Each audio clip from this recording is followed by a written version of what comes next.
المفروض انه اليوم نكون حذرين. خلينا نواكبوا الصوره سي عبد الله، وقاعدين نشوفوا توا في وفود خليجيه، نشوفوا في رئيس حركه النهضه الاستاذ راشد الغنوشي وغيرهم من الوفود العربيه والاجنبيه.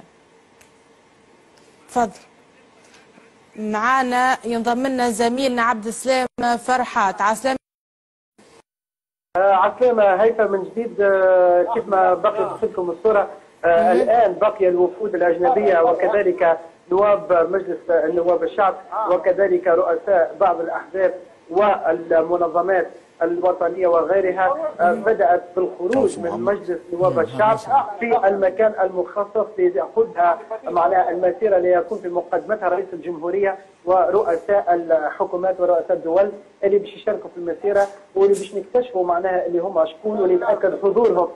كيف ما بقي توصلكم الصورة، خرجت الآن الوفود الأقل في التمثيلية ربما إن صح التعبير، اللي هي تضم يعني رؤساء البرلمانات العربية ورؤساء المنظمات الدولية والعالمية والبرلمانات الدولية وكذلك الأمم المتوسطية وبعض ممثلي الطائفة اليهودية في تونس وكذلك بعض ممثلي الطائفة المسيحية وكذلك مشائخ من دور الإفتاء وكذلك مفتي الجمهورية إلى ذلك، لتبقى في انتظار يعني خروج التمثيل الرسمي الذي تقدمه رئيس الجمهورية لقيادة هذه المسيرة باتجاه متحف بازو، حيث وقعت العملية لتدشين النصب التذكاري، ثم يعني تنتهي هذه المسيرة الدولية.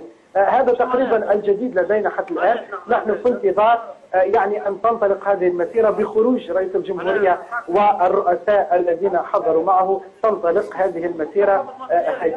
واضح. شكرا لك زميلنا عبد السلام فرحات.